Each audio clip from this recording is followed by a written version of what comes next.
Kung mag-travel kayo international at first time ninyo sa bansa na pupuntahan ninyo, mas magandang always connected kayo sa internet kasi laking tulong lalo na ng Google Map kapag naliligaw kayo at pam-contact na rin sa tour guide lalo na kung meron kayong book na tour sa Klook.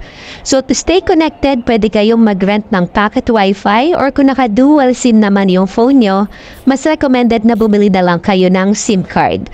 So sa SIM card, tutulungan nila kayo to activate it and yung load and data niya, kayang-kaya, lalo na kung hindi naman kayo mag-stay ng more than a week dun sa bansa kung saan kayo pupunta.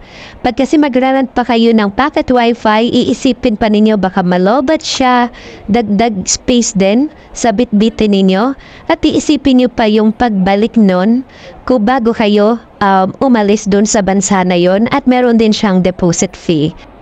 Laging ka-partner nyo ang Klook and marami silang discount and promos lalo na ngayong 9th birthday nila. So happy birthday Klook, and I will be posting here yung code na pwede ninyong magamit para sa additional discount ninyo. So happy birthday Klook and Thank you. enjoy your trip.